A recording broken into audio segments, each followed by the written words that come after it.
Panel intitulado Rediseñar la justicia, ¿qué exige una democracia del siglo XXI al Poder Judicial?, en el que participarán la doctora Paola Daniela de la Rocha Rada, el doctor Luis Octavio Vado Grajales y de manera virtual nos acompaña la doctora Francisca Pou Jiménez, a quienes recibimos con un fuerte aplauso.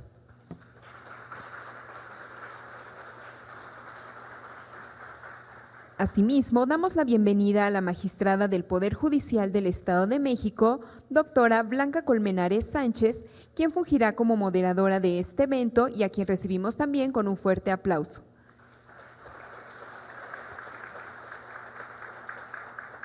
En este momento cedo el uso de la palabra a la magistrada Blanca Colmenares Sánchez. Muchas gracias. Muy buenas tardes a todos y a todas. Agradezco el foro al señor presidente del Tribunal Superior de Justicia del Estado de México, doctor Fernando Díaz Juárez, a la directora de la Escuela Judicial, magistrada María del Refugio Rodríguez Colín, a la doctora Laura Zaragoza Contreras, que es coordinadora de enlaces académicos, y doy la más cordial bienvenida a este foro a todos y cada uno de los magistrados, magistradas, jueces, juezas, barras de abogados, compañeros servidores públicos, estudiantes y público en general que nos acompañan tanto de manera presencial como remota. Es un privilegio para mí presentar a este panel en un tan distinguido tema que es de una alta prioridad jurídica en la actualidad.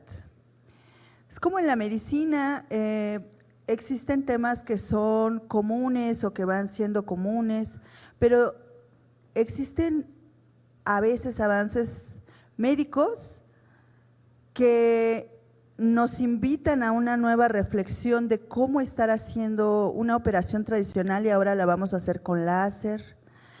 Ahora le vamos a aplicar una nueva tecnología. Estamos en un punto de una nueva circunstancia histórica de la que los estudiantes, las personas, los doctrinarios, los juzgadores, no podemos estar ausentes y sobre todo porque seremos quienes llevemos a la práctica estas nuevas visiones.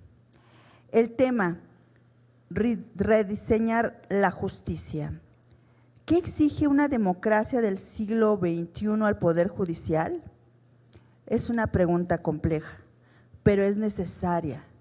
Invita a reflexionar precisamente sobre estas bases fundamentales, sobre estas instituciones familiares, civiles, penales, mercantiles, recordando que el derecho sirve a las personas y no las personas al derecho. En ese sentido, este es un tema prioritario en las sociedades contemporáneas. Así, transformar la justicia es un tema que va a convulsionar los principios, pero sin perder su esencia, que va a abrir diálogos, que es la base primordial de la cercanía con la sociedad, entre ese acercamiento de comprensión, como nos lo explicaban momentos antes desde el lenguaje. ¿Qué somos las personas si no podemos comunicarnos? ¿Quién podría decir que somos una buena persona o una mala persona si no hay otro ser humano que pueda reconocer nuestra humanidad? Ya lo decía desde Aristóteles.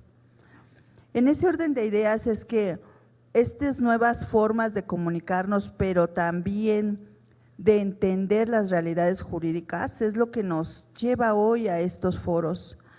Yo realmente estoy muy complacida de tener personas con alta capacidad en sus conocimientos que nos van a transmitir, nos van a compartir estas visiones para que todos podamos construir esta nueva visión sin perder nuestra esencia, pero con un enfoque diferente en la realidad social y en una visión evolutiva, avanzar hacia un modelo judicial que responde con eficacia precisamente a las necesidades del siglo XXI. Y para ello es que estas voces tan calificadas nos compartirán su pensamiento para marcar estas nuevas pautas en esta visión contemporánea. En ese orden de ideas vamos a iniciar con estos grandes doctrinarios y juristas que nos acompañan, y para ello iniciaremos con la doctora Paola Daniela de la Rocha Rada, de quien voy a permitirme observar algunas de sus semblanzas de currícula, que obviamente únicamente son sintetizadas porque ella tiene demasiados elementos para poder sustentar sus opiniones. Ella es socióloga, máster en teoría crítica, doctora en Derecho Comparado y Procesos de Integración en una universidad en Italia, candidata a doctora en Política y Sociedad y Culturas. Es profesora de la Maestría de Sociología General y Sociología Jurídica de la carrera de Derecho en la Facultad de Derecho y Ciencias Políticas de la Universidad Mayor de San Andrés desde el 2023 y profesora de la materia de Teorías Sociológicas de la carrera de Ciencias de la Comunicación en la Facultad de Ciencias Sociales de la Universidad Mayor de San Andrés. Autora y coautora de varios libros de sociología, teoría política, derecho entre los que destacan, lecciones de sociología general y sociología jurídica, discursos sobre la nación, estrategias decoloniales en comunidades sin estados, entre otras. Y ha realizado contribución al Congreso de los retos de la educación judicial frente a la reforma en sociología jurídica, sociología de la educación jurídica crítica, epistemología de la educación jurídica. Por lo que sin más, damos voz a esta importante disertación.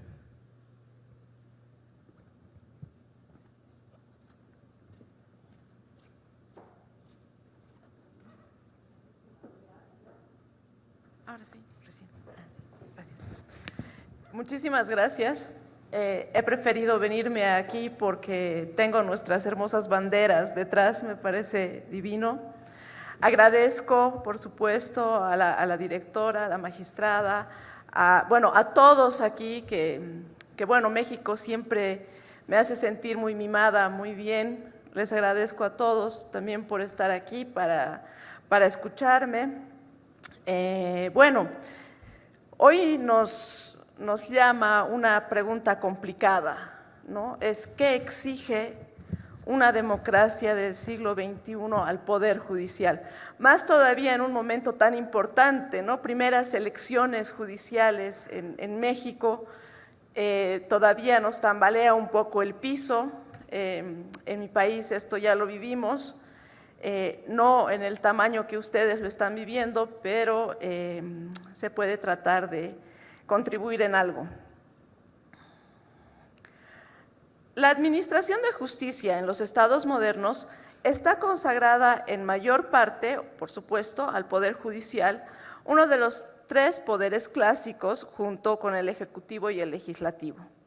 El discurso republicano resignificó la idea de los gobiernos mixtos a esta tríada, ¿no? El Ejecutivo, el Legislativo y el Judicial. Así, la tríada monarquía, gobierno de uno, aristocracia, gobierno de pocos, y democracia, gobierno de muchos. Se transformó en Ejecutivo, presidente con un mando vertical, Legislativo, presencia del pueblo a través de sus representantes, y Judicial, que es la aristocracia, ¿no? ¿Por qué vamos a decir que el judicial es la aristocracia? Porque el judicial es el único que precisa y tiene la necesidad de tener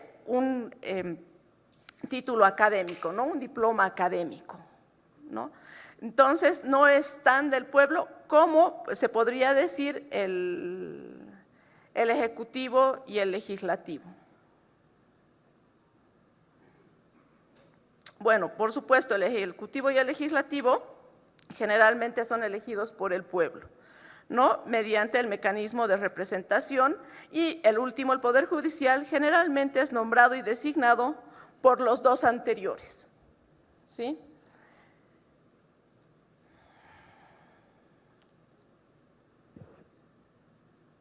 Incluso uno de los pensadores ilustrados más conocidos por proponer la separación y división de poderes era un magistrado llamado Charles de Secondant, barón de la Brede y de Montesquieu, quien ostentaba un título nobiliario perteneciente a la nobleza de la toga.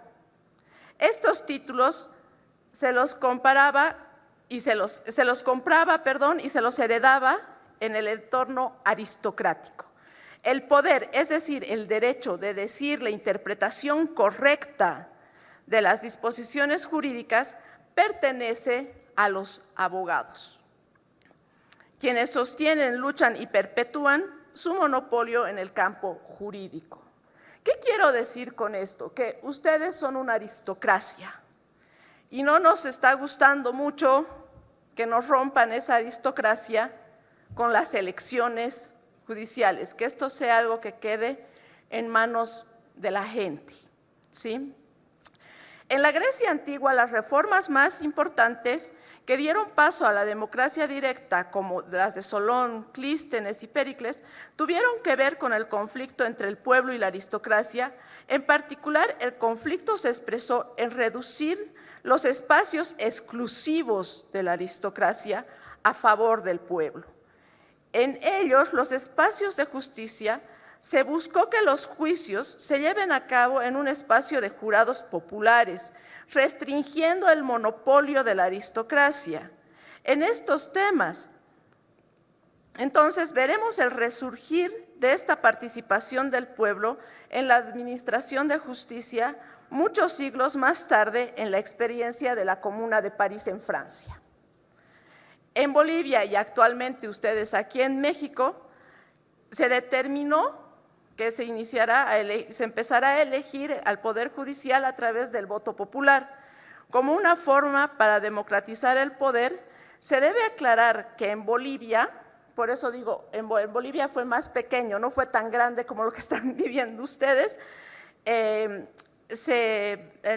órgano judicial y el Tribunal Constitucional Plurinacional se votó solamente por 26 cargos, es decir, los cargos superiores, ¿sí? Aunque en la última elección solo se eligieron a 19, porque bueno, ayer ya mis colegas bolivianos contaron que hubo una elección del Tribunal Constitucional o de los tribunales dividida, ¿no? ¿Por qué? Porque hubieron ciertos magistrados que decidieron prorrogarse en los cargos, ¿no? Entonces, la elección no se pudo llevar a cabo. En México, la medida fue mucho más radical, ¿no? En tanto, se eligieron 881 cargos.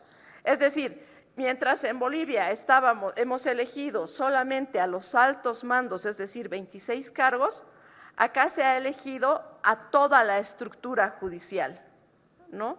Por supuesto, las boletas tenían que ser enormes. En Bolivia ya eran grandes y confusas, pero para poder votar por 881 magistrados tiene que haber sido algo mucho más complejo.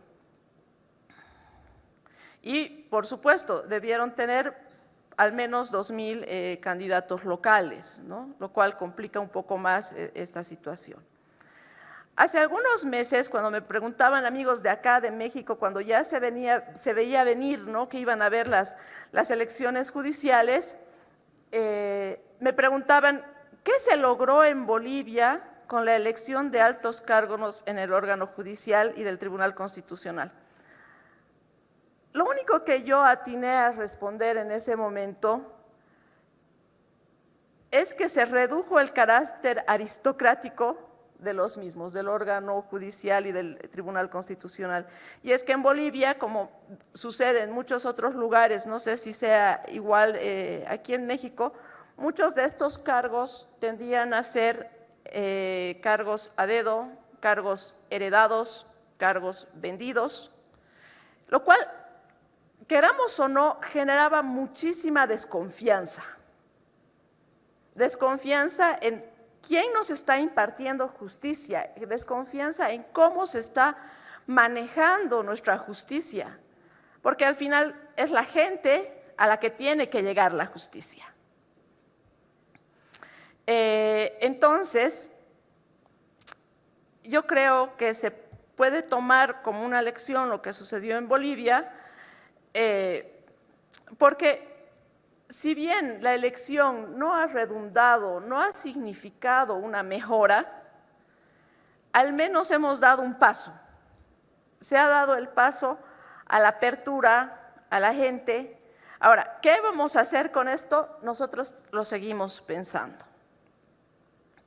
La democratización del Poder Judicial no solo depende de la manera en que se elijan las autoridades y los cargos, su legitimidad depende de su servicio a la población.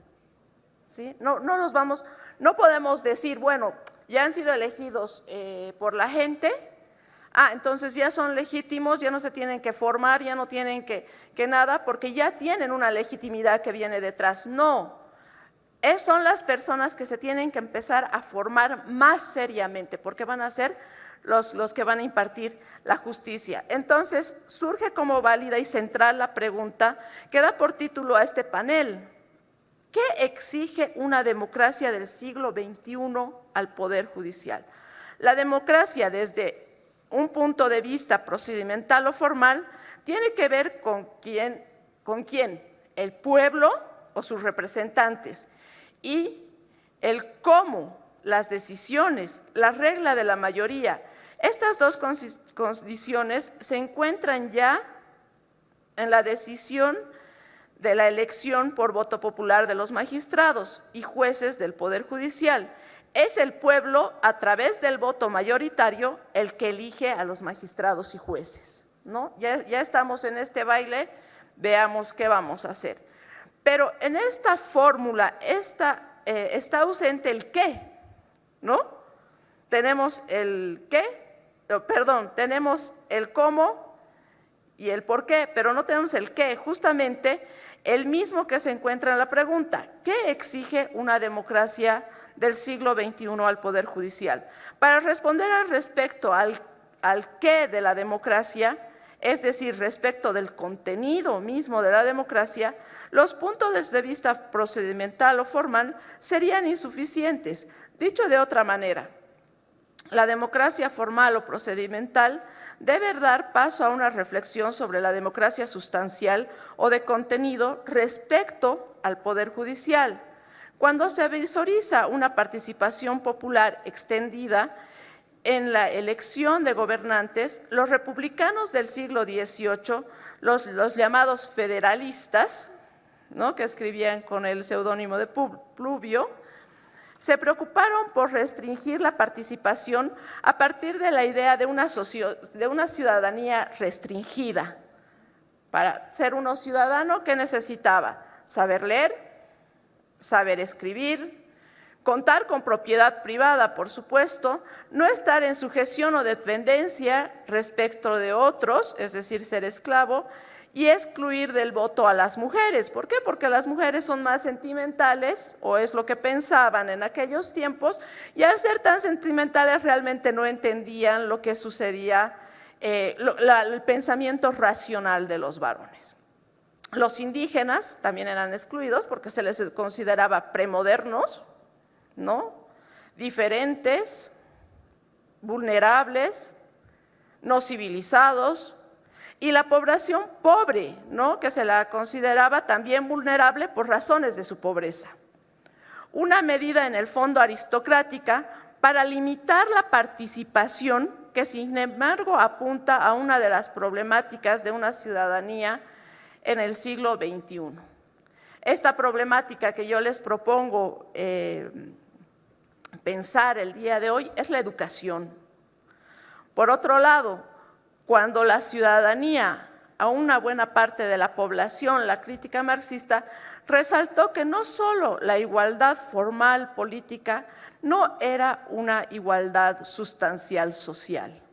Así, en su análisis de 1871 sobre la Comuna de París, Marx afirmará que en la sociedad burguesa la función del sufragio universal termina por reducirse a la de permitir que el pueblo elija una vez cada 2, 3, 6 años, y miembros de la clase dominante han de representar y aplastar al pueblo en el Parlamento.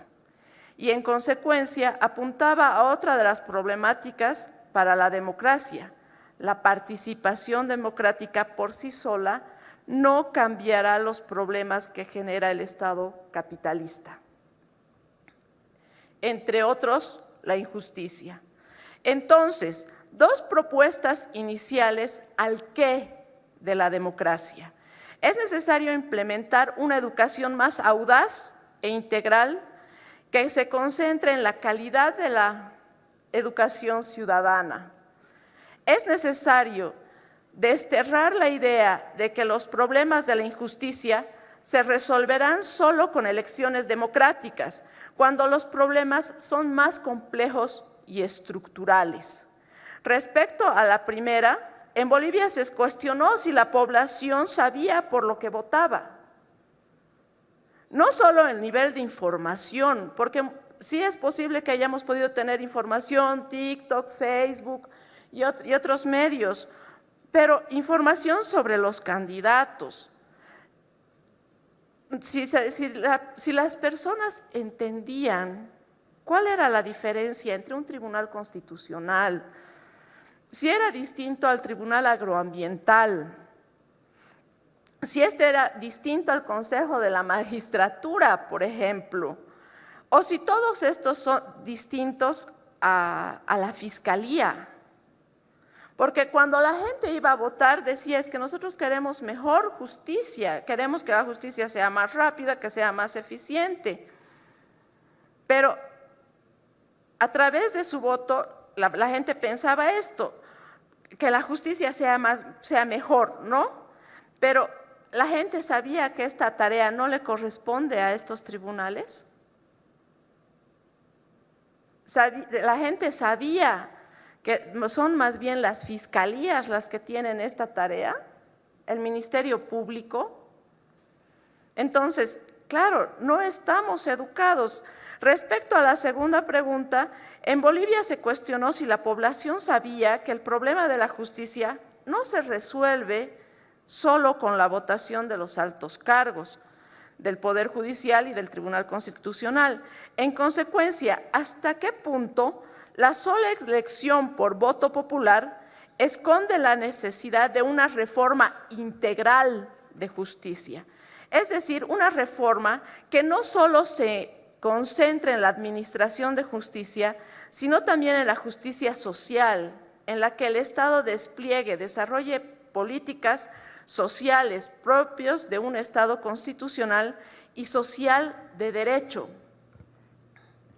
Doctora, tendríamos unos minutitos para su conclusión, si nos regalara. Qué amable, gracias. Bueno, entonces me tengo que apurar. Voy a ir directamente a la proposición, ¿no? Que la proposición sería llegar a una contracultura, ¿no? Alberto Binder nos dice, bueno, todos los países, todos nosotros tenemos una cultura jurídica, ¿no? Pero qué importante pensar en una contracultura jurídica, empezar a pensar cómo la justicia puede ser algo distinto, crear no solo una subcultura, sino una contracultura que aspire a desplazar la cultura jurídica dominante y por lo tanto se convierta en una cultura contraria a ella. Binder propone cambiar el paradigma de pensar el derecho como poder judicial y en su lugar propone pensar el derecho como un servicio a la población. es decir, una población que dialogue con la profesión y que rompa con la construcción de un campo jurídico que expulsa a los profanos y reintroduzca la dimensión social del conflicto. De esta manera deje de lado la traducción de los conflictos a terminología jurídica y que abra una democratización de sus saberes y sus prácticas.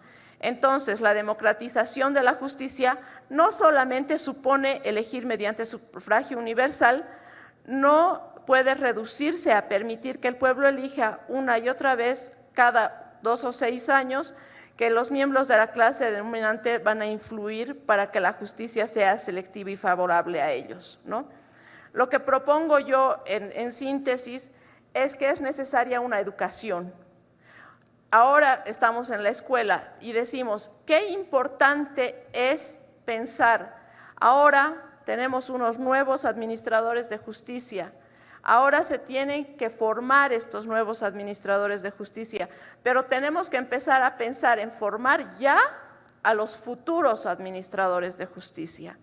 Las personas que ya estén pensando que en las próximas elecciones quieren ser parte de la administración de justicia tendrán que tomar un examen, una formación previa para poder alcanzar esto. Christian Meyer, y con esto termino, escribía, los griegos no tienen griegos a quien emular. Con esto quería decir que los griegos no tenían precedentes sobre la democracia, los griegos empezaron a construir la democracia. Esa es nuestra tarea, empezar a construir. Creo que la mejor manera de empezar a construir es empezar a educarnos desde lo más básico hasta los niveles más altos. Muchísimas gracias. Muchas gracias.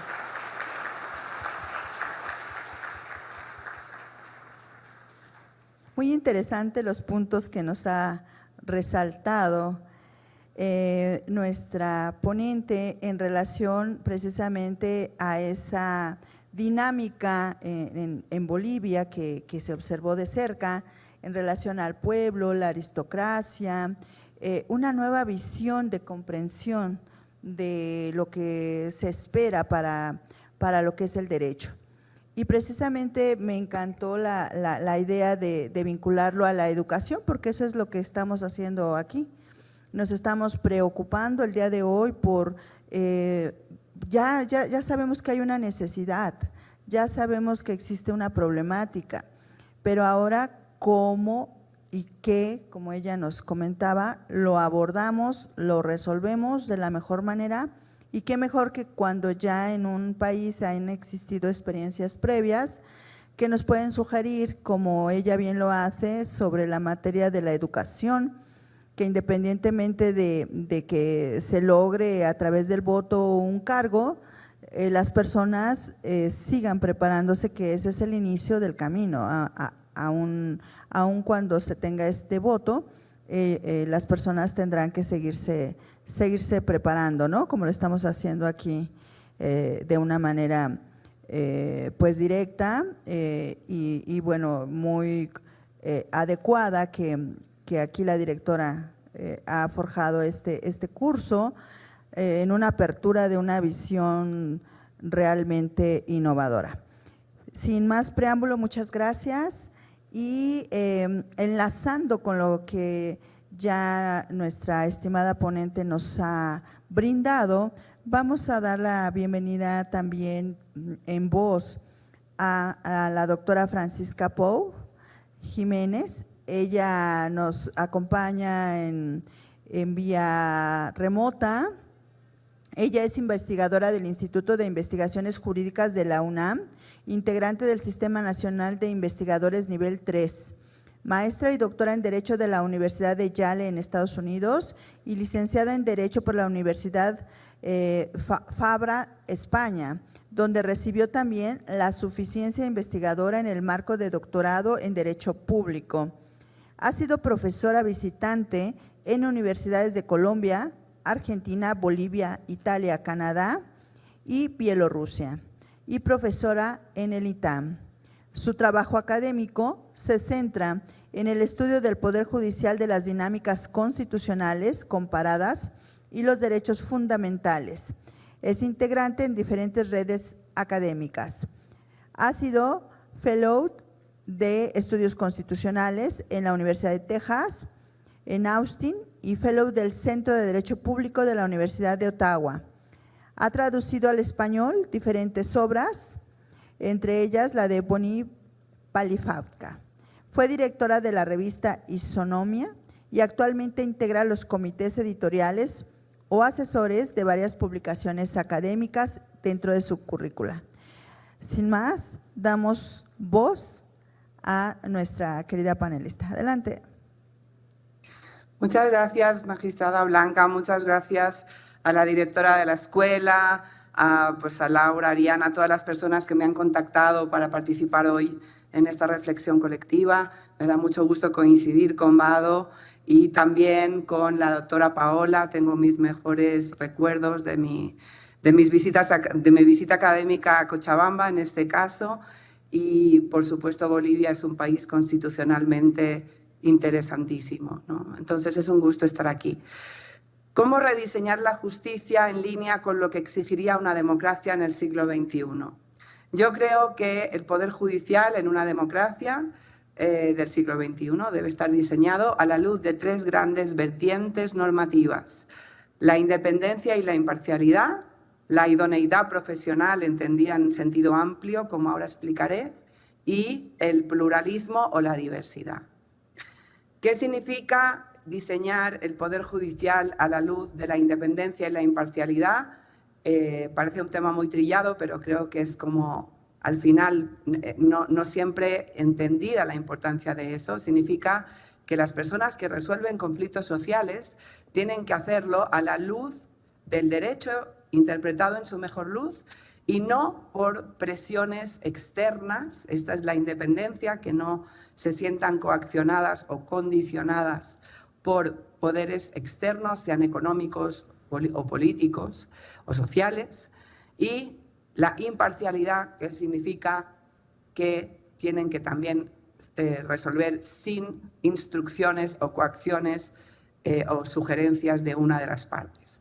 ¿Y por qué es importante la independencia y la imparcialidad? Porque en el fondo es una garantía de igualdad en la aplicación de la ley. Por eso es tan importante en una democracia. Y también es una garantía de que la ley se aplicará a los gobernantes, que esto, digamos, se liga con la agenda de Estado de Derecho. Los gobernantes están ahí porque la Constitución, votada por el pueblo, los permite ponerlos ahí, pero se deben a la Constitución y a la ley, y no al revés, ¿no? Esto es un ideal muy antiguo. Entonces, esto es muy importante. Si nosotros queremos mantener el juego democrático y queremos mantener la supremacía de la Constitución votada por el pueblo por encima de las mayorías transitorias, y si queremos que haya igualdad en la aplicación de la ley, es muy importante tener a una judicatura con garantías de independencia y de imparcialidad. La segunda idea es la idea de idoneidad profesional, pero entendida en un sentido muy amplio, muy en la línea de lo que ha dicho Paola. No es simplemente conocer el derecho aplicable en un sentido técnico, sino es la capacidad de ser efectivos como judicatura, contar con conocimientos para desempeñar bien un rol institucional, que es resolver conflictos sociales, y comprometida con la noción de justicia como servicio público, en el sentido que acaba de explicar Paloma con cita Alberto Binder. Yo comparto integralmente esa idea y así ya no la tengo que repetir. Es decir, una idoneidad profesional entendido como un servicio a la ciudadanía, pero también como una solidez en el conocimiento que ello exige. Y finalmente, el pluralismo y la diversidad es importante para ser sensible a los valores constitucionales que impregnan el derecho positivo, para evitar los sesgos, tanto en la interpretación del derecho, que es una operación más complicada de lo que puede parecer, como en la aplicación de ese derecho a los casos concretos. Es necesario que haya una capacidad de diálogo y de desempeño en una sociedad plural.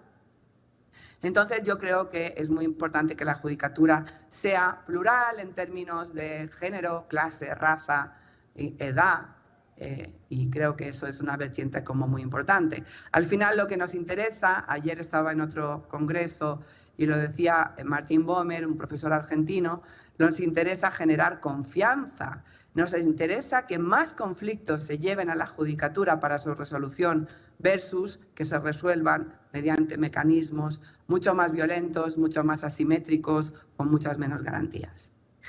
Entonces, ese sería para mí lo que se tiene, los principios que tienen que presidir el diseño y el desarrollo de la judicatura. Yo creo que en México, antes de la reforma judicial de 2024, habíamos avanzado bastante. Me queda muy claro que los poderes judiciales en América Latina siguen teniendo problemas y que en algunos países se venía de un poder judicial pues, más problemático que otros. Nosotros veníamos de 70 años de un poder judicial muy subordinado al poder político, pero en los últimos 30 años los avances habían sido reales, a pesar de que también hubiera muchas cosas pendientes y muchos desafíos. La independencia, voy a simplemente recordarles algunas cosas que todas ustedes saben. La independencia y la imparcialidad no es que no tuviéramos una agenda todavía de tareas pendientes, pero sin ninguna duda había aumentado. Había sido propiciada por la creación de consejos de la judicatura, tanto a nivel federal como a nivel estatal, por la entrada a la judicatura mediante exámenes de mérito. ¿No? Recordemos que antes en la historia mexicana a veces eran los ministros quienes nombraban a los jueces, esto se había acabado. El reforzamiento de las garantías laborales de los jueces y financieras del Poder Judicial, el hecho de que tuvieran una autonomía financiera más o menos fortificada frente al poder político mediante los fideicomisos era importante también.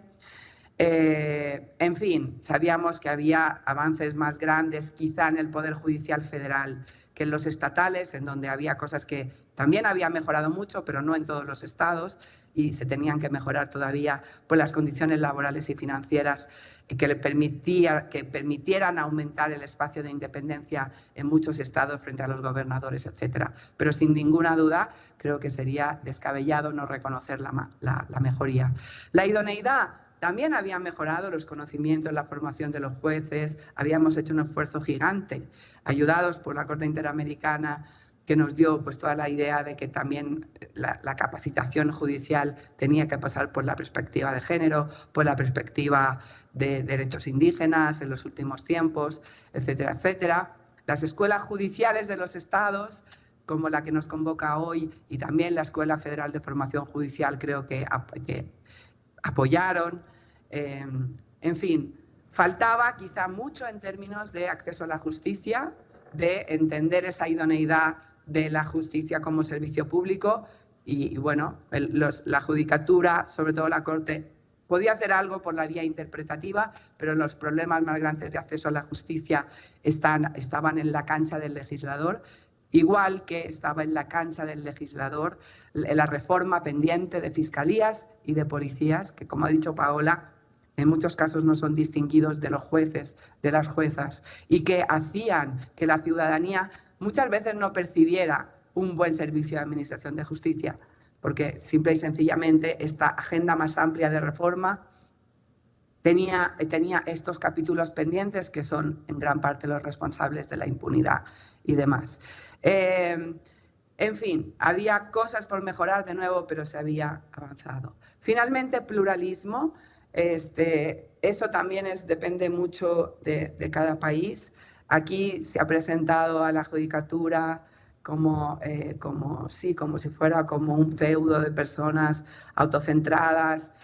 Yo creo que para nada, hay estudios muy interesantes que muestran lo que todas sabemos en el fondo si hemos estado en contacto con la judicatura, que es que hay una diversidad de clase en la judicatura que ahora ha sido destituida mucho mayor de la que uno puede imaginar. Muchísima gente es pues sociológicamente y económicamente de estratos muy modestos y entraba al Poder Judicial y iba mejorando, ¿no? Sin ninguna duda, a nivel de altas cortes faltaba diversidad, en muchos lugares faltaba diversidad. y se había avanzado mucho en diversidad de género gracias a las reformas de paridad que no llegan ahora, sino que, como sabemos, se trabajaron a lo largo de los años 90, de los años 2000 y que culminaron con las reformas de paridad del 2019. ¿Qué pasa ahora con la reforma? Bueno, desafortunadamente en toda esta agenda vamos para atrás. Si nosotros pensamos cómo queremos que sea una justicia en el siglo XXI, antes teníamos todavía muchos desafíos, ahora tenemos 20 veces más de desafíos. Porque si bien un sistema de elección de la judicatura por sufragio sí se aplica en determinadas condiciones y no tiene nada que ver un sistema como el boliviano, en donde solo se escogen por sufragio las altas cortes, con el tipo de elección gigantista que nos ha llevado, digamos, a este desastre en términos de poder decantar perfiles idóneos. Y sobre todo nosotros hemos implementado un sistema en el que no hay una libertad para presentarse, no hay como una independencia a la hora de hacer campaña, sino que son propuestas que necesitan del apoyo si nos va bien no, porque eso es muy nefasto, del aparato político o de otros aparatos.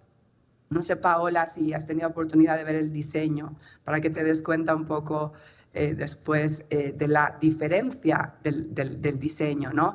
Aquí, en términos de independencia, pues, como sabemos, los candidatos tenían que ir en unas listas de los 3 poderes, y entonces, bueno, ha sido muy difícil que la gente se animara a presentarse si tú ex ante no tienes contactos políticos, y desafortunadamente incluso las personas que hicieron campaña pues por su cuenta, después de superar 3 etapas que también era muy difícil superar si tú no tenías contactos, pues han acabado ganando los que habían sido, digamos, apoyados por el mecanismo de los acordeones. En fin, ¿qué significa eso ex ante? Que hay muchas personas ahora en la judicatura que van a entrar en vigor que le deben favores a personas que bajo el sistema de carrera judicial no los debían, porque se debían a un examen, por muy imperfecto que fuera ese examen, ¿no? En el mientras también hemos bajado las garantías de independencia porque han desaparecido los fideicomisos, porque la justicia va a tener que negociar los sueldos y las garantías laborales cada año. Y sobre todo hay otro elemento que es no bueno, que es que para ser jueza o magistrada te escogen por 9 años y estás sometido a reelección si quieres continuar. Y eso claro que es un problema para la independencia y la imparcialidad, porque para reelegirte vas a tener que estar pendiente de que hagan los otros actores. Idoneidad, creo que también perdemos, porque los prerequisitos que pone la reforma judicial son muy bajos y no te permiten distinguir entre perfiles más idóneos para las personas que tienen las cualidades para ser buen juez o buen jueza, que no solamente son los conocimientos de la ley, sino la capacidad de escuchar, la capacidad de ser ecuánime, la capacidad de tratar a la gente como que esperamos bajo la idea de servicio público de Binder, etc. Y bueno, no sé si tienen la misma sensación que yo, pero nosotros mirábamos las informaciones que teníamos de los perfiles y no había manera de distinguir. La información sobre todos ellos era como muy similar. Eso no significa que algunas de las personas que han sido elegidas no tengan la capacidad, pero si la tienen no será por lo que pedía la reforma, porque la reforma, digamos, pedía unos requisitos muy básicos que no te permitían decantar perfiles. Y en términos de pluralismo, no creo que hayamos ganado mucho. Todos estamos muy felices de que una persona de origen indígena y comprometida con la agenda del pluralismo jurídico haya llegado a la Corte, pero pues quién sabe lo que ha pasado más allá de esta persona. No había, más allá de la paridad de género, garantías explícitas para pluralizar la judicatura. Pues la judicatura nueva mexicana será plural si así lo han querido la gente que finalmente elaboró acordeones que fueron determinantes de casi todos los resultados. En fin, entonces, bueno, yo creo que eso es como muy importante porque ahora digamos que tenemos que volver al debate importante, que es el que nos instala la pregunta, cómo queremos que sea la justicia del siglo XXI, pero hemos hecho una reforma que no nos da lo que necesitábamos, que no nos permite avanzar en esa agenda, que en sí misma no avanza porque solo cambia a unos jueces por otros y esos nuevos jueces están en unas condiciones mucho menos idóneas. Y tenemos pendiente toda la agenda que teníamos pendiente antes de que todo eso pasara. De nuevo, como dice Paola, son muchas las cosas que uno tiene que cambiar. Tenemos pendiente la reforma de la simplificación del derecho, tenemos pendiente la reforma de la simplificación, por ejemplo, del amparo, de seguir reforzando los procesos ordinarios para que la gente no tenga que ir después a la justicia federal de amparo, porque pues ya no vas, porque la idea es que ya no sea necesario, porque los derechos fundamentales están perfectamente garantizados en sede ordinaria. Tenemos la agenda de acceso efectivo a la justicia, que no se arregla cambiando quiénes son los jueces, sino que exige reformas legislativas, que exige un reforzamiento de los abogados, etc. Y en fin, no sé cómo voy de tiempo, Sí. magistrada. Ya tengo que terminar. Tenemos algunos minutitos para conclusión, 5 minutos. Gracias. Sí, bueno, entonces eso, si quieren lo dejamos para después, pero yo creo que justo lo que la pregunta instala es lo que muchos sabíamos, digamos, tratado de contestar a través de nuestros estudios siempre críticos sobre el Poder Judicial, qué era lo que realmente necesitaba México. Por poner un ejemplo, nosotros, sin quitar el sistema de carrera judicial, se hubiera podido pluralizar muchísimo la justicia solo haciendo concursos abiertos, o sea, concursos. Siempre habíamos criticado eso, que los consejos de la judicatura hacían concursos para la gente que ya trabajaba en el Poder Judicial en lugar de para cualquier persona, para que pudiera, y, por ejemplo, dando una valoración mayor a la diversidad de perfiles. Por ejemplo, si alguien tenía unas trayectorias interesantes de la perspectiva del activismo social, de la justicia social, en fin. Esa es una agenda colectiva que sigue siendo muy relevante, pero que ahora, pues, claro, vamos a tener que combinar con el control de los problemas que genera una reforma que en su diseño, con independencia de los méritos de las personas que han sido escogidas, que algunas de las cuales estoy segura que tienen muy buena fe, por cuestiones de diseño nada van a conseguir a esas personas bien intencionadas, dado que el diseño general se ha dirigido a tener una judicatura más controlada políticamente. Entonces, bueno, y para acabar, gracias por darme estos minutitos, la pregunta nos dice qué necesitamos, cómo tiene que ser una judicatura en una democracia del siglo XXI, lo cual nos lleva a una agenda más amplia, que es la de que México siga siendo una democracia y no solo un autoritarismo electivo. Y tristemente la reforma judicial no es única, sino que viene con todas las reformas que han puesto en la Constitución la prisión preventiva automática, que permiten a los militares intervenir en cualquier espacio de gestión pública que la ley diga, que han digamos, vuelto a concentrar poder en el Poder Ejecutivo al eliminar los organismos autónomos, no todos, pero muchos de ellos, etcétera, etcétera.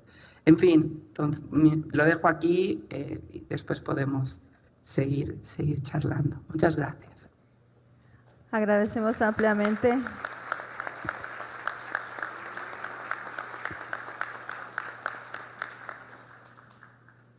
Agradecemos ampliamente estas interesantes opiniones que vienen muy de la mano de nuestra primer panelista en relación a poner el punto sobre independencia, idoneidad y pluralismo en su diversidad.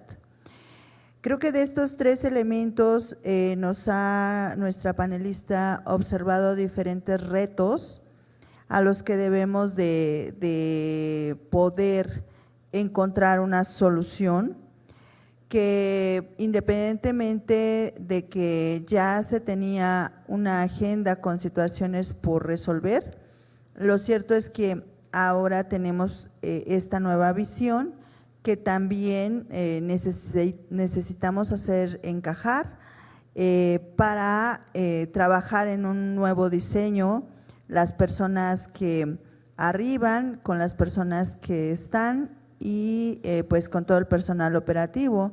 Entonces tenemos retos interesantes en México que ya nos han puntualizado y que seguramente como hemos comentado, este tipo de reuniones, este tipo de seminarios abren la puerta a la discusión, que al final de cuentas es como avanza el conocimiento, ¿no?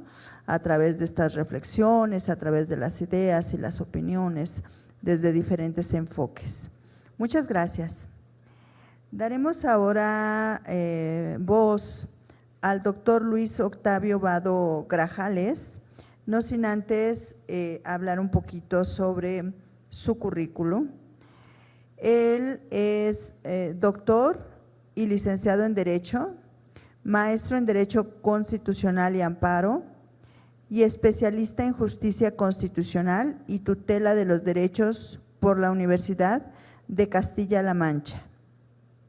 Cuenta con el postdoctorado iberoamericano en Nuevos Retos de la Gobernanza Pública por la Universidad de Salamanca.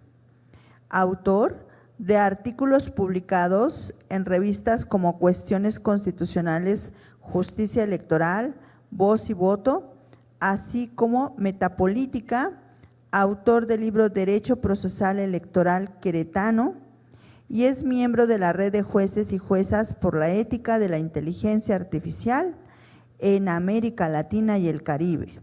Actualmente es jefe de la Unidad de Investigación de la Escuela Judicial Electoral y presenta el trabajo Elecciones Judiciales en el Mundo, Democracia Judicial. Adelante, doctor.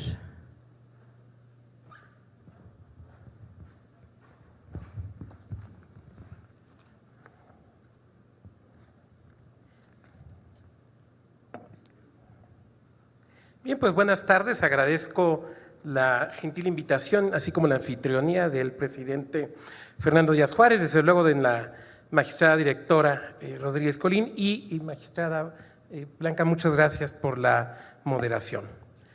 Cuando se estaba aprobando la reforma judicial, va una anécdota, yo me encontraba en un congreso en Cuba y un magistrado del Tribunal Supremo se acercó conmigo y me dijo, ¿de verdad van a hacer elecciones judiciales? Pero su actitud era así como, a ver, Octavio, dime la verdad. En el foro, ¿no?, aunque me tocaba a mí hablar de justicia constitucional, Cuba tiene justicia constitucional, tiene una sala constitucional, tiene un procedimiento de amparo, figuras relativamente nuevas que están echando a andar. Los compañeros de República Dominicana, lo mismo. ¿De verdad van a hacer una elección judicial? Y bueno, pues si tenían duda de la respuesta que le di, seguramente estarán viendo lo que está pasando ahora, ¿no? Alguno de ellos el domingo de la elección judicial me escribía, ¿y cómo van? Bueno, pues ahí va uno reportando, ¿no?, haciendo un poco la labor de reporter de cómo iba sucediendo esto. Y yo quiero empezar contextualizando algunas cosas que ya decía la doctora Francisca, desde luego, ¿no?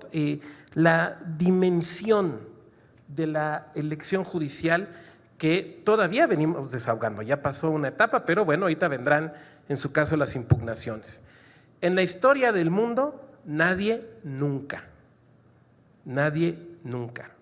Lo que hicimos o estamos haciendo aquí, por la dimensión, por la profundidad, por el alcance, por el número de cargos, por los costos, nadie nunca en la historia de la humanidad. Tendremos que ver cómo nos va con esto. Ojalá, la verdad es que, pues ojalá nos vaya bien. Simplemente para ir a la numeralia, ¿no? Más de 84,000 casillas, 64 candidaturas para la Corte, casi 3,000 para magistraturas de circuito, casi 2,500 para juzgados de distrito, más los cargos de elección judicial local en los, si la memoria no me falla, 19 estados donde esto se presentó. Esa es la dimensión de lo que estamos hablando y viene todavía la segunda parte en 2027, ¿no? Una segunda parte que en algunos estados se empatará con elecciones locales ordinarias. Hay estados que tendrán en 2027, ¿no?, que no es tan lejos, elecciones de gubernaturas, ayuntamientos, legislaturas, en algunos casos presidencias de comunidad o sus similares, y también toda la renovación de su judicatura local. Yo fui consejero electoral en el estado de Querétaro, qué bueno que no me tocó esto, porque hubiera sido sumamente interesante. A ver, yo voy a platicar un poquito acerca de las elecciones judiciales como se han venido presentando. Creo que no está. ¿Sí nos apoyan con la presentación, por favor? Sí, entonces si nos doctor? ayudan con la siguiente. Un poquito lo que ha venido sucediendo en distintas partes del mundo, pero voy a tratar de hacerlo rápido porque ya han abordado algunos temas. Cuando se presenta, y lo voy a relacionar con el tema de la educación judicial. El año pasado, en un evento sobre educación judicial en la Escuela Federal de Formación Judicial, en el panel, la pregunta que nos hacían es ¿cuál es la labor de las escuelas judiciales? A mí me parece que la labor es muy sencillo definirla, muy complicado ejecutarla. La definición es hacer de los populares buenos jueces y buenas juezas. Estamos en una etapa nueva de la judicatura popular mexicana, popular en un doble sentido. Popular porque en las elecciones ¿quiénes ganan? Los populares y las populares. Y popular en el sentido de que viene de eso, de una elección. El reto será, fundamentalmente para las escuelas judiciales, es cómo hacemos al popular o a la popular el mejor juez o jueza posible que se pueda lograr. Ese es el reto, es muy fácil de definir, pero la magnitud, ustedes lo entienden perfectamente, es sumamente complicada. Y ahorita vamos a ir hablando de esto. A ver, quiero hablar un poquito de aquellos estados que incluso se mencionaron en la iniciativa, ¿no?, de reforma constitucional del 5 de febrero del año pasado, donde hay elección judicial. Y al final voy a hablar de un país que se inspiró en México y que antes que nosotros hizo su elección judicial, pero llegaré a ello. Un ejemplo que siempre se pone es el caso suizo, ¿no? Suiza muchas veces es un ejemplo de democracia.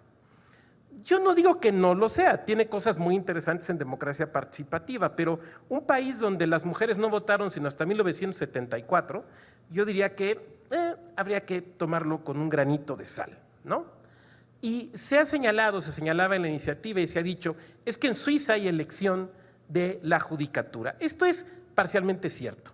Los tribunales federales, que aquí tenemos los altos tribunales federales, no son electos popularmente, sino que pasan por un procedimiento donde sí hay un filtro o un procedimiento político por parte de la Asamblea Federal, pero también hay previamente un paso, y esto es interesante, por parte de un comité judicial que prepara la lista de candidaturas y que de alguna manera, bueno, revisa, vamos a decirlo así, lo comentaba la doctora Francisca, el tema de la idoneidad.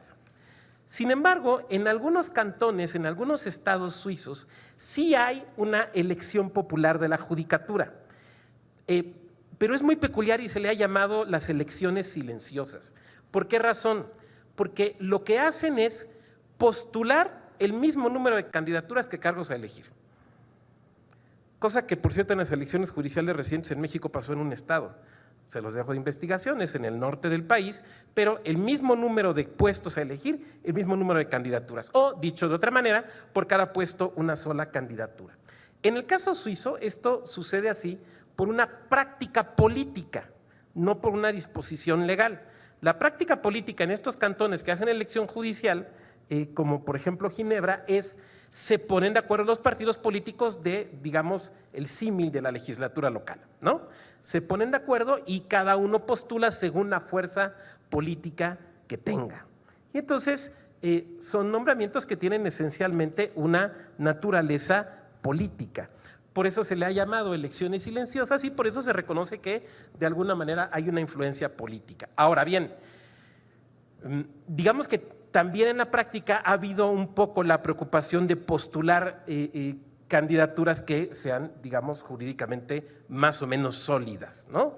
O sea, que si bien pueda ser clara la vinculación política, sin embargo, sí sean, vamos a decirlo así, juristas y no meramente licenciados o licenciadas en Derecho. El caso de Bolivia, ustedes, bueno, ya lo comentaron ayer. Yo solamente quiero señalar, no voy a repetirlo, pero me quiero centrar en algunas cosas como para compararlo con el modelo mexicano, ¿no? La existencia, básicamente diríamos, de un solo comité, ¿no? De un solo filtro, en lugar de los 3 filtros que tenemos en el ámbito federal, aunque en lo local algunos estados lo hicieron de distinta manera. no todos los estados en México lo regularon exactamente igual que lo federal. Algunos estados, por ejemplo, sí establecieron mecanismos de evaluación previas a la postulación, aquello que se había contemplado en el Comité del Poder Judicial Federal, pero que bueno, sabemos que por distintas razones no se realizó de esa manera. Una cosa que es interesante observar en el caso boliviano, que ya también mi colega comentaba, es que la elección es de las altas cortes, no de todas, y el Tribunal Electoral no está sujeto a elección. También tenemos que reconocer una cosa, en México no todos los tribunales están sujetos a elección, no lo están, por hablar de lo federal, no lo están los tribunales militares, no lo están los tribunales agrarios, ni los tribunales administrativos. Yo no digo ni que deban de estar ni que no deban de estar, solamente estoy apuntando que ahí tenemos un elemento que es interesante. Otra cuestión, porque insisto, no voy a profundizar en el caso boliviano, ya lo vieron, es que me parece muy interesante, al menos en el caso del Tribunal Constitucional, esta idea de un criterio de lo plurinacional. A ver, no tengo oportunidad de profundizar y no sería probablemente yo la persona idónea, pero tenemos que entender que Bolivia es un estado plurinacional. Nosotros somos un estado pluricultural, no es lo mismo. Pero es muy importante entenderlo a partir de la reciente reforma constitucional en materia de pueblos y comunidades indígenas, que es una reforma que, al menos en mi parecer, vuelve una auténtica decisión fundamental el carácter pluricultural del Estado mexicano. Nuestra reforma judicial no establece mecanismos que se compadezcan de este carácter, si no plurinacional, sí pluricultural del Estado mexicano. Y esto habría que pensarlo hacia futuro, y también un poco lo comentaba la doctora Francisca, ¿no? Porque eso, si vamos a seguir con el modelo electoral para la selección de la judicatura, tendremos que ver cómo garantizamos el respeto a la composición pluricultural del Estado mexicano, auténticamente ya como una decisión fundamental. Eso me parece muy importante. Bueno, simplemente mencionaré, en el caso de la doctrina, normalmente se ha criticado la elección judicial en Bolivia, ustedes ya lo vieron, y se ha dicho, bueno, es que la gente normalmente anula los votos, ¿no? Sí va, pero anula. Y lo que podemos observar es que en las elecciones de 2024, ¿no?, esto ya se revirtió, pero no, insisto, no quisiera profundizar. Aquí traía yo algunos resultados, pero me parece que no sería relevante observarlos. El caso de los costos, esto creo que es importante, ¿no? Los datos que yo encontré fueron estos, del costo total de la elección judicial en Bolivia.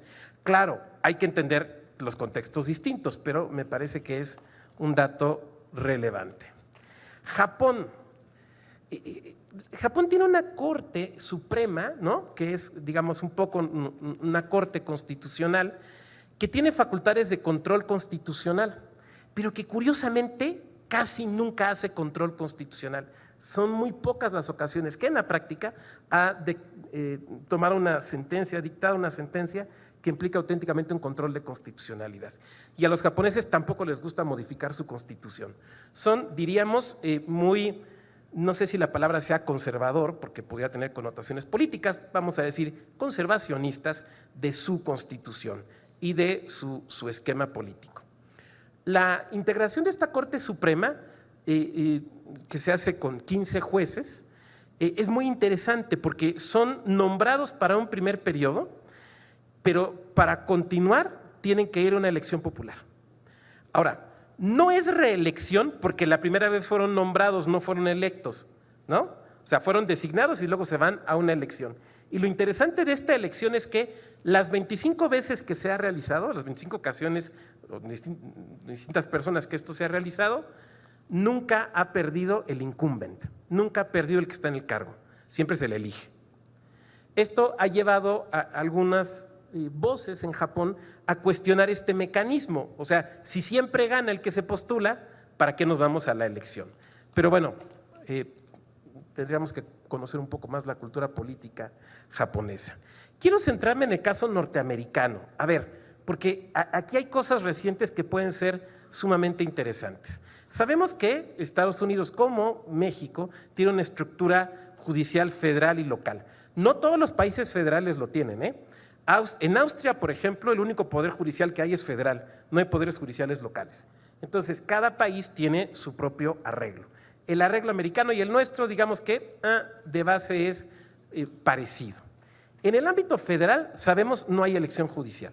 Hay un nombramiento por parte del Ejecutivo que también pasa por el Legislativo y que al menos desde Richard Nixon se entiende que son nombramientos con una fuerte carga política y no solamente en la Corte, o sea, sí en la Corte, pero no solamente en la Corte.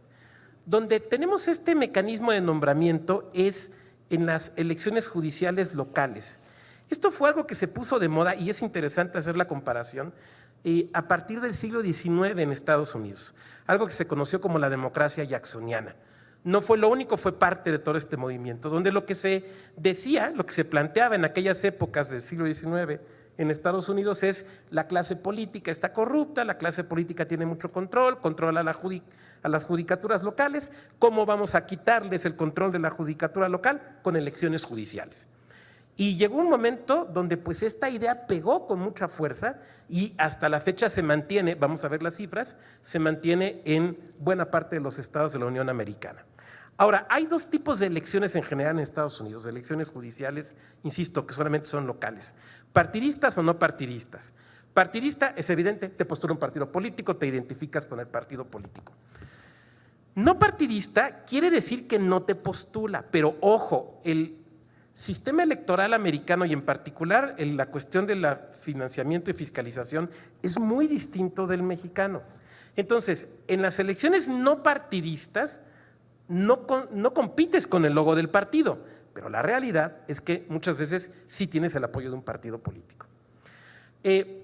Una ventaja que se le ha visto a la postulación partidista es que hay una responsabilidad política.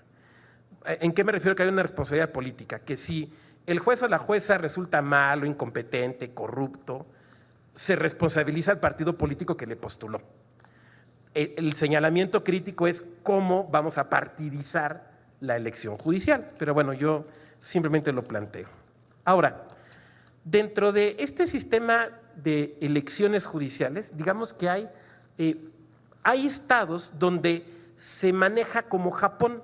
Hay una primera designación, no elección, una designación que puede provenir del gobernador o la gobernadora y la legislatura local, pero si se quieren mantener en el cargo otro periodo, pasan por una elección judicial. Insisto, no es una reelección porque el primer nombramiento fue designación, pero tienen que pasar por una elección judicial. Ahora, al revés de lo que la historia nos ha mostrado con Japón, en el caso americano no necesariamente el hecho de que estés en el cargo te va a garantizar que cuando te vayas a la elección vayas a ganar. O sea, ahí sí, digamos, se da auténticamente una competencia. Vamos a ver algunas cifras. En el caso de las Cortes Supremas de los estados en Estados Unidos, en 16 casos hay un nombramiento por parte del gobernador y después lo que se conoce como la elección de retención. Que también tú puedes decir, pues me quedo con mi primer periodo y ya no quiero continuar, simplemente te haces a un lado. ¿Quieres continuar? Pasas por el proceso de elección. En 15 las elecciones no son partidistas y en 7 las elecciones son partidistas. Si hablamos de los tribunales de apelación, en 14 estados hay un nombramiento por el gobernador y la posibilidad de una elección de retención, y en 11 las elecciones no son partidistas, en 7 sí son partidistas. Ahora, jueces de primera instancia que también se sujetan a elecciones. En 9 hay nombramiento del gobernador y elección de retención, en 20 son elecciones no partidistas y en 10 son elecciones partidistas. Entonces, un estado puede combinar distintos modelos en su Corte Suprema local, en su tribunal de apelación, digamos intermedio, y en sus jueces de primera instancia. Estos son unos datos súper interesantes, pero muy interesantes por lo que dicen y más por lo que no dicen. Son datos del Brennan Center acerca de lo que cuestan las elecciones judiciales en Estados Unidos, particularmente en el periodo 2021-2022. Creo que no se alcanza a ver, pero vamos a ver el primer estado, que es Illinois. Los candidatos lograron reunir poco más de $10 millones. grupos de interés, que ahí sí pueden participar en los procesos electorales, no es comprando tiempos en radio y televisión y demás, todo lo que está prohibido en México, gastaron cerca de 17 millones de dólares. Ese es el caso de Illinois. Pero si vemos Minnesota, que es el último, resulta que solamente se gastaron 450 dólares. Y me van a decir, oiga, doctor, esas cifras como que… Estas cifras, en buena medida, lo que demuestran es la debilidad del sistema de fiscalización electoral en Estados Unidos, particularmente en elecciones judiciales. Porque hay estados donde no se reportan cantidades. Sin embargo, el propio Brennan Center dice, una cosa es que no se reporten, otra cosa es que no hayan gastado. Son dos cosas distintas. Y el sistema de fiscalización electoral no es tan robusto como lo es el mexicano.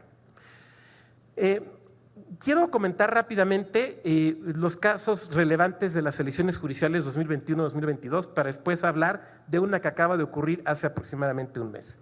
En este periodo de 2021-2022, los candidaturas y grupos de interés y partidos políticos gastaron más de 100 millones de dólares para Cortes Supremas. Fueron varias elecciones. Les pido que mantengan eso en mente por algo que voy a comentar. En 9 estados no se reportaron gastos, insisto, lo cual no quiere decir que no se hayan hecho, quiere decir que no se reportaron. Los grupos de interés gastaron 45.7 millones de dólares y resulta que ahora los grupos de interés del Partido Demócrata, que normalmente gastaban menos que los vinculados al Partido Republicano, ya están gastando lo mismo. O sea, se empiezan a nivelar no por lo bajo, sino por lo alto. Hasta 2023, la elección más cara había sido Wisconsin, en su Corte Suprema, 51 millones de dólares, 2023. Pero vámonos a 2025. Una jueza de la Corte Suprema, que fueron una elección que se realizó el 1 de abril de este año. Una jueza de la Corte Suprema se jubila, se convoca a elecciones, pero recuerden ustedes que Illinois había tenido elecciones en 2023. Había cambiado la composición política de la Corte por primera vez en 15 años y era un 4-3.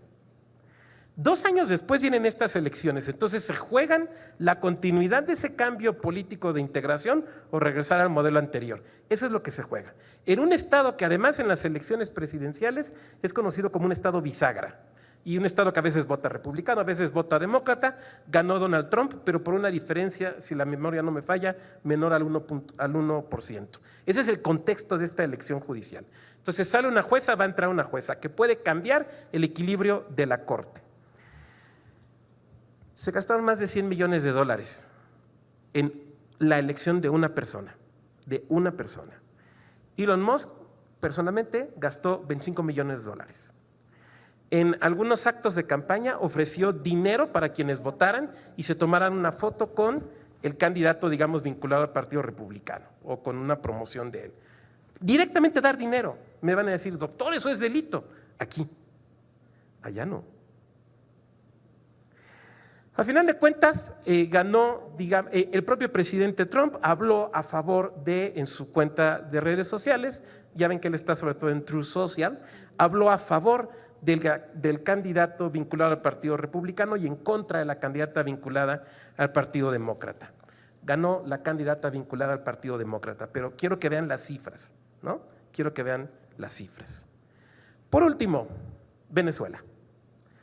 Venezuela tuvo elecciones judiciales en noviembre del año pasado, no, el 15 de diciembre, si la memoria no me falla fue el 15 de diciembre, pero tiene una vinculación con México muy interesante.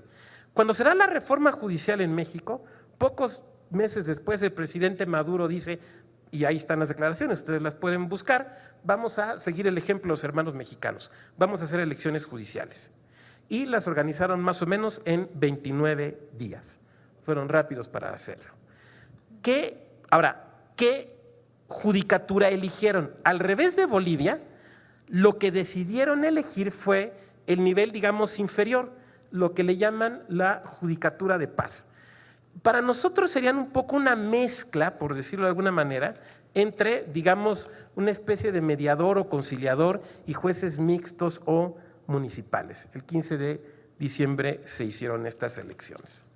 Bueno, aquí tenemos la organización, criterios de elegibilidad, las postulaciones eran personales, no podían estar vinculadas a partidos políticos, pero quiero llegar a este punto. Las campañas fueron relativamente similares, la regulación a lo que nosotros tenemos ahora en México. Podían participar en programas de medios de comunicación las candidaturas, pero no podían, digamos, anunciarse como tal en medios de comunicación. Y vamos a ver algunos datos finales de esta elección. Se instalaron 4.817 centros de votación, se votó desde los 15 años. Porque el voto es optativo desde los 15 años. De hecho, si ustedes entran, digamos, al sitio donde se reporta toda esta información por parte del gobierno venezolano, van a ver que la imagen es de un joven, sí, como de 15, 16, depositando su voto. Eligieron 30,000 jueces, 15,000 propietarios, 15,000 suplentes, 52,000 candidaturas en 29 días. Son rápidos. Ahora, sucedió aquí algo muy interesante. Los eligieron en diciembre pasado, pero no van a entrar en funciones sino hasta, si no me equivoco, inicios de julio. Y todo este tiempo, la judicatura venezolana los tuvo que capacitar. Se generó un programa de capacitación para el desarrollo de sus funciones. Quiero traer esto a colación porque algunos poderes judiciales locales en México ya lo están haciendo. Ya desarrollaron diplomados, cursos, actividades de capacitación para la nueva judicatura que va a llegar, lo cual me parece que es, desde luego, fundamental. Desde luego tendrán que hacer una gran labor, primero de detección de necesidades. Para eso necesitamos que las elecciones las entregas de constancia sean firmes, hacer una detección de necesidades, pero desde luego pues se puede ir haciendo toda un diseño de los elementos mínimos de los conocimientos, habilidades y actitudes, o sea, competencias laborales que deben de tener los jueces. Y yo estoy seguro, las juezas y los jueces, magistradas y magistrados. Yo estoy seguro que las escuelas judiciales locales ya han hecho esa labor, que tienen los perfiles y que saben cuáles son los conocimientos y capacidades mínimas.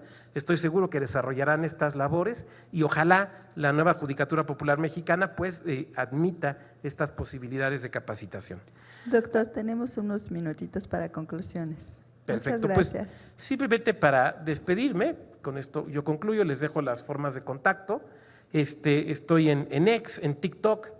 No hago bailes ni retos, o a lo mejor sí, pero me tendrían que seguir para saberlo. Y les agradezco mucho, quedo desde luego a su disposición. Muchas gracias.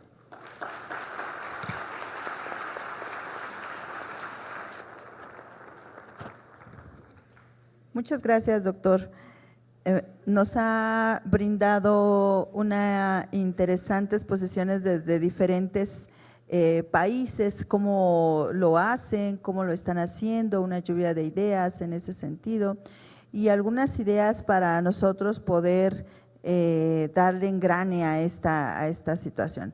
Creo que se resalta y muy importante el hecho de que tengamos firmeza en las constancias, pasar de todo este tipo de impugnaciones para ya dar paso firme a esta elección popular para su preparación ya también firme, que como nos lo ha comentado en otros estados, ha estado ya sucediendo a través de diplomados y que bueno, también acá nuestra directora ha iniciado ya algunos temas en relación en plena coordinación con el señor presidente en relación a la preparación de las personas que han sido electas y que bueno, tomaremos algunas participaciones en cuanto a este intercambio de conocimientos que seguramente será en beneficio de la sociedad y de lo que, como nuestro tema lo dice, lo que reclama, ¿verdad?, el siglo XXI en materia de justicia. Me queda mucho agradecerles estas intervenciones y vamos a dar inicio a una sesión de preguntas y respuestas con todos los que se encuentran presentes y pues adelante, estamos a la orden. Si alguien tiene alguna duda, pregunta, comentario, felicitación. Gracias. Hola, muy buenas tardes. Un reconocimiento a todos los panelistas muy claros aquellos que están ajenos al tema de lo que estamos viviendo de la reforma judicial, su explicación de los tres panelistas me pareció bastante digerible. Y bueno, quisiera plantear algunas interrogantes a la doctora Rocha, que nos visita de Bolivia. Comentaba usted, y coincidieron con los otros panelistas, con la doctora Francisca, en el sentido de una necesidad de una formación previa para los aspirantes. No sé si nos pudiera ejemplificar o compartir algo más concreto de cómo están realizando esta formación previa a los aspirantes en Bolivia o en qué consiste. Y una segunda interrogante, coincido con usted, es importante fortalecer la educación ciudadana. O sea, todas estas reformas tan sustantivas efectivamente es utilizar el aparato tan importante del sistema educativo. ¿Cómo ha hecho Bolivia, ahora que ustedes ya tienen una experiencia de mayor tiempo, para ir involucrando o para ir permeando el tema de la importancia de elegir personas juzgadoras en otros niveles educativos? No sé si también nos pudiera compartir algo al respecto. Bienvenidos todos y gracias. Adelante, gracias. Sí, excelente. Bueno, lamentablemente tengo que decirte que esta es una propuesta que venimos manejando. Las últimas elecciones fueron muy desiguales, se podría decir, muy forzadas. Tuvimos la elección solamente de 4 cargos. Entonces, esto yo más bien lo tengo como una propuesta de lo que se debería hacer. Lamentablemente en Bolivia no tenemos una formación, eso lo comentaba ayer con la doctora Laura, porque el problema es que tanto en infraestructura como en formantes, digamos, tenemos muchas deficiencias. Es algo que estamos tratando de trabajar, es algo que se está proponiendo, y con la educación ciudadana pasa lo mismo. El tema es que estos tienen que ser temas que sea el Estado el que invierta. El problema en Bolivia es que el Estado no quiere invertir en una educación ciudadana porque los administradores del Estado con los que estamos ahora, que es el señor Luis Arce, no le interesa la educación de la gente. ¿Por qué? Porque él ha encontrado una manera de gobernar que no es a través del Poder Legislativo, sino es a partir del Tribunal Constitucional. Entonces, el problema que tenemos es justamente eso, tenemos jueces que no han sido lo suficientemente formados en diferentes niveles, ¿no? Porque cuando yo digo educación, tenemos que pensar en la educación, tenemos que pensar en la formación de nuestros juzgadores. Estoy pensando también en niveles muy básicos. Un examen psicotécnico, por ejemplo, es importantísimo ver quién nos está impartiendo justicia, saber si estos administradores de justicia son progresistas, son conservadores, cuál es la línea que van a seguir al tomar decisiones. Es algo que en Bolivia no sabemos.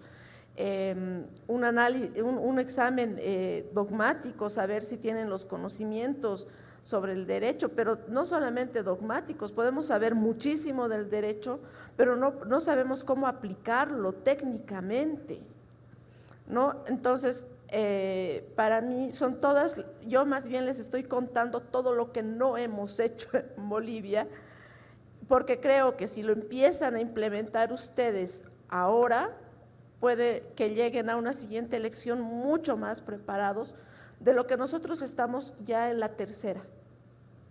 Sí. Muchas gracias. ¿Alguna otra pregunta? Sí, adelante. Nada más nos formula a qué persona. Muchas gracias. Muy buenas tardes, soy Maurilio Martínez Hernández, he sido consejero electoral. 2 veces en el Distrito 43 del Estado de México y sí voté, pero antes me informé quién era el perfil idóneo para los que voté, porque los conozco. Uno que voté por la Corte porque sé que era el perfil idóneo y los he conocido, y los quiero felicitar por sus conceptos que nos han regalado. El doctor Luis Octavio nos recuerda y estoy también de acuerdo que no incluyeron a los tribunales administrativos y agrarios. Tienen un tratamiento especial, pero habría que considerarlos. Coincido con usted, doctor. No están considerados en esta elección, y de igual manera a la doctora Francisca también felicitarla por todos los conceptos que nos obsequia, por ejemplo el de la subordinación, que está ligado con los temas que vimos la sesión pasada, que también está ligado, y ahí va a ser mi pregunta, con lo que expuso la doctora Paola, con la parte formal y la parte material, y ahí va a ir ligada a mi pregunta. En diferentes autores dicen que la parte formal en el procedimiento, que la parte formal es la ley, y otros autores dicen que es el promovente, pero algunos lo manejan al revés. Entonces, yo he insistido a mis alumnos que ni nada es completamente formal, ni nada es completamente material. ¿Por qué? Porque nos vamos a la teoría del subjetivismo y no podemos decir que todo es subjetivo. Quienes dicen que la ley es subjetiva, yo les digo, sí, lleva algunos grados de subjetividad, y el promovente es objetivo, también les digo que lleva las dos situaciones. Entonces, eso está también muy ligado con lo que ayer veíamos, la información, que también ese concepto ustedes lo estuvieron tratando, y el día de ayer el concepto de información, y le decía yo a Carlos que por allá anda, o yo que hablé de metodología, y dice que le revise su tesis. Claro que sí, con mucho gusto. Hablé de la parte cuantitativa y cualitativa. Entonces aquí va mi pregunta. Si tenemos mayor información, podemos decir que vamos a tener una elección más transparente, y en consecuencia vamos a tener como resultado, vamos a tener mayor legitimidad. Yo lo veo así, tendríamos mayor legitimidad. No diríamos que nada más fue ilegítimo, porque algunos medios dicen que la elección fue ilegítima, y como yo he sido consejero, digo, bueno, llevó algunos grados de ilegitimidad y algunos grados de legalidad, pero me inclino más por la legitimidad. Pregunto yo si estaremos de acuerdo que llevó más grados de legitimidad que de legalidad este procedimiento. Muchas gracias. Sí, ¿a quién es la pregunta?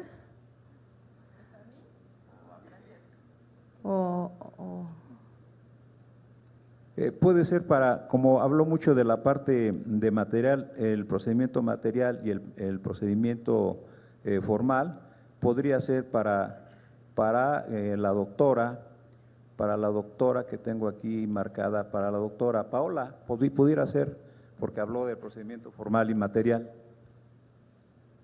Gracias. Sí, súper, está funcionando. A ver, creo que la información no es suficiente, porque muy probablemente incluso la chuleta, como le dicen, el acordeón, se lo podría considerar información. Creo que la información no es suficiente para poder ir a elegir. Por eso me voy más a la educación.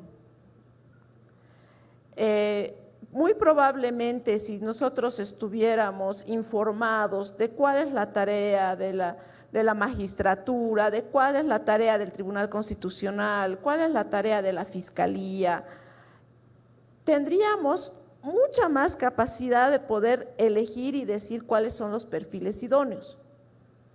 Pero como no sabemos, y no sabemos a lo que estamos votando, que nos informen y nos digan, bueno, tal persona tiene un perfil, es un doctor, abogado, con doctorado, con maestría, con diplomados y con un gran currículum. pero no nos están diciendo cuál es la tarea de esta persona. No sabemos cuál es la tarea, no sabemos qué función va a ejercer. Entonces vamos a ir y votar informados, sí, pero de la persona. Tendríamos primero que saber cuál es la tarea de esa persona. Muy probablemente una persona que ha trabajado muchísimos años, más bien en la parte técnica, sería ideal en la función de dar justicia, ¿no? Entonces creo que la educación tiene que ir primero y la información. No nos olvidemos también que la información muchas veces está mediada por asuntos mediáticos, ¿no? Hay que tener un poco de cuidado también de dónde recibimos la información, los TikToks, los Facebooks, que son los que más nos gustan porque además son muy entretenidos. Eso es lo que hacen, nos entretienen, nos tienen como pelotita entre una cosa y la otra, pero tenemos que tener cuidado con esto, ¿no? Entonces creo que si comenzamos a educarnos, a saber qué es lo que tiene que hacer cada magistrado, cada juez, sería más fácil el poder elegir de manera informada y educada. Gracias. Sí, tenemos tiempo para una pregunta únicamente, brevemente. Si no es así, entonces estaríamos concluyendo esta interesante disertación. Damos las gracias a la doctora Paola, a la doctora Francisca, al doctor Luis Octavio, por este regalo de sus conocimientos que nos han impartido, que nos han convidado y que seguramente será de gran utilidad para los retos que tenemos en esta escuela judicial y en el Poder Judicial en general. Con ello entonces estaríamos concluyendo esta mesa y daré uso de la voz a los coordinadores para el punto que continúe al efecto. Gracias. Agradecemos la brillante participación de quienes integraron este panel. A continuación, la magistrada Blanca Colmenares Sánchez hace entrega de un merecido reconocimiento a la doctora Paola Daniela de la Rocha Rada.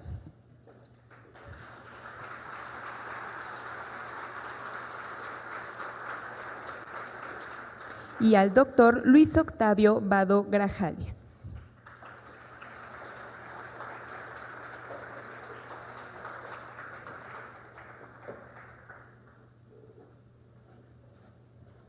Asimismo, se hace entrega de algunos obsequios artesanales e institucionales para nuestra distinguida y distinguido panelistas, así como una selección de obras editoriales publicadas por el Poder Judicial del Estado de México como muestra de agradecimiento por su valiosa participación.